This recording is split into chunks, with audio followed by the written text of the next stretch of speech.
mmere naffe kye twebuuza agimbuga mmere ekibuuzo kiri nti waliyo kituufu abasajja abatawooma kati ate nze atali olinga agamba tuli abantu nze siri abantu nze mmanyi nti ekintu ekyoma kiyita mu kamwa we mmanyi kati okyategeeza ekyobutawooma kikyategeeza ekintu kyonna nga kiwooma kiyita buyisi mu kamwa kyategeeza ekyobutawooma kyeki ye agamba nti nno alabika maybe yamunuunako ku mumwa nakasa nti tawooma yamukuba kiisi agenda anoonya awooma oyo amuleke ate anabeera ku ekyo nze bwe mbeera ntu nga sifuna mirembe siwangaalawo akiveeko agende ku Laila Kayondo siye muka gundi producer abadde muganzi wa SK Mbuga ekumala ebbanga awo bayawukana dda yanoonya malaika siwe muka ono producer gundi Dadi Andule oyo Nina Rose Laila Kayondo adayagalani babadde era bali mu courtship ne omugagga Mbuga kati bayawukanye kiragire ku message eziriwo kigambibwa nti no bayawukanye ate n'awandiika message ye asinga n'okwagala agimbuga yalina kiyayogedde ono yawandiise message kati ali afinga gyute muli walobeddekawo nga tolina kugoba naye ng'odduka wekka kati wali amugoba adduka yekka ayinza okubanga yakuta luyimba oba owolereza SK Mbuga olw'okuba mukwano gwo nze tamanyi ne mu nsi gyendi ali nange si mukwano gwange gwalaba ebintu bino omukazi bwe mwawukana n'omusajja n'avayo n'akutimba ku mitimbagano kitegeeza ki butategeera bwa mukazi ate awo twekwana nga tubabi lwakyo beekwanira ku mutimbagano Laila abeera asekaseka ennyo buli ssaawa ne agi naye alimba n'abasajja tuwambagatana nnyo si oyo Laila muwala w'omugagga nange abaana babagagga baba baako ki Mukama Katonda naye nze ntuzisawayo kati agimbuga alina ebyokukola bingi nti abadde akukuta ekiro n'agendayo ku kazigo omukazi waasula ate ogw'omusango bwetukukuta omanyi olwadde kamera mbantu ekiraba kukuta ekiro nawaiva nokukuta bwetukukuta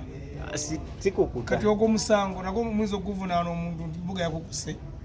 yagambye nti bwaddamu okukuta agenda mukuba ekifaananyi teeke ku Snapchat ensi yonna ekimanyi era ago si mawulire embwa okuluma omuntu si mawulire obula omuntu okuluma embwa awo gaba mawulire kati bwatakuba ekifaananyi agenda kikuba kale kakikuba enze nzija nze kangenda akikuba enze oyagala kudda mu kifo kya mukwano gwo kangenda akikuba enze nze kangendeyo mukiikirire anti anoonya bakuba bifaananyi nze nzija akaziko kali saidi ki Edi yamanyiyo oyo mwana Edi naye azunga era namanyira mbanene kati yasaze yagenze mu butini yasaze yagenze mu batini nga nze kyendowooza essaawa ya leero madamu Laila ayinza okuba nga yakuta luyimba enga sitanti era mugenda kukola mu bbanga tini nnyo agenda kuta oluyimba kuba nze ntuza tebayawukana dda baali bayawukana ate ne basigala nga bakukuta naye abuzaabuza omukazi omutuufu bwaya kati muzibu wakutegeera oba kati engeri gyali nti ekiri omanyi obeera omugagga buli kimu okola bikunyumira kati ntuza akola bimunyumira oli bayawukana dda bwe yayanjula agyali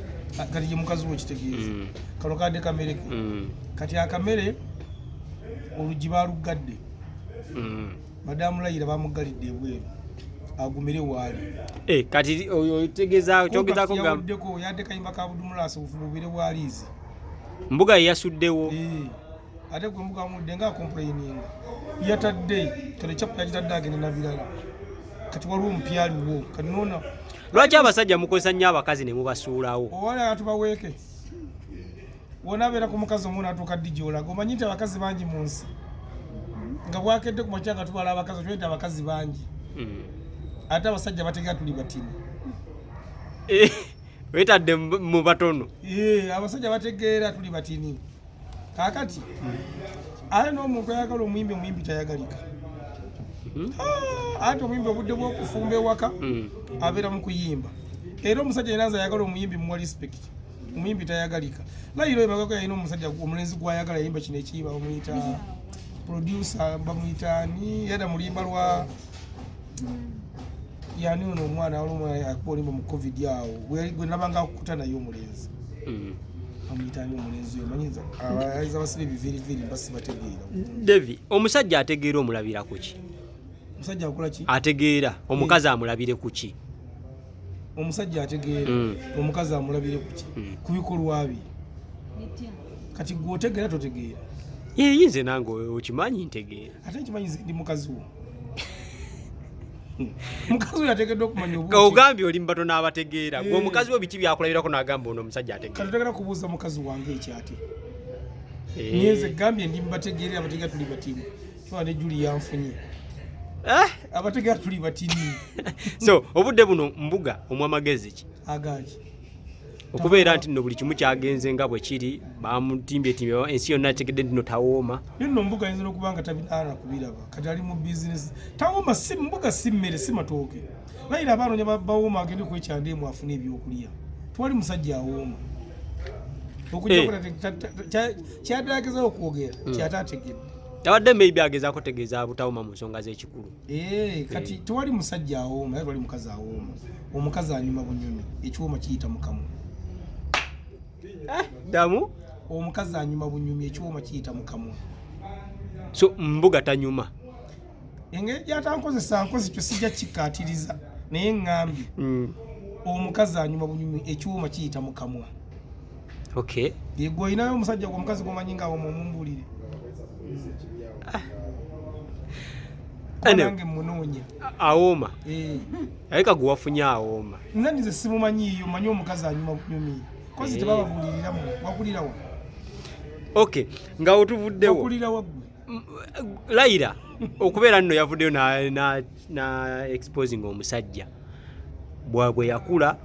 n'abakazi kati bamutegedde kikyazzaako olowooza Laila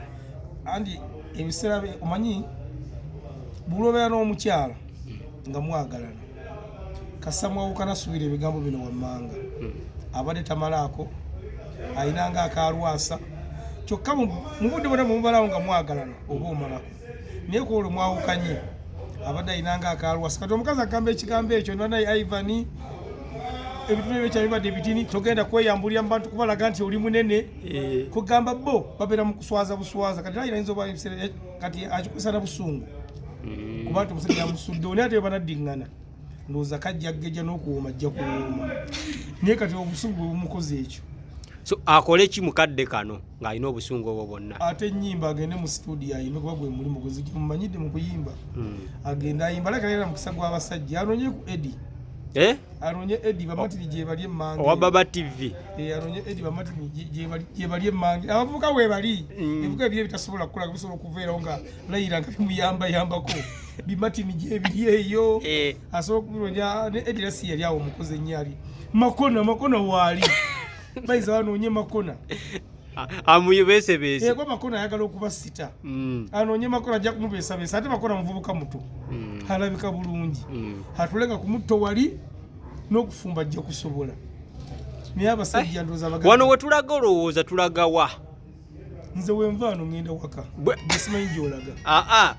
okwekyawa kw'abantu ne mukuteeka ku social media ensi yonna neekumanya gundi awakanye noono gundi ali bwati ne bwati buli muntu alina entegeera ye waliwo omuntu eyakulira mu muzigo waliwo neyakulira mu maka waliwo neyakulira mu nnyumba ebintu ebisatu byonna byawukana naye abasinga tebabyawula kaakati bwe tubanze nga twekwalira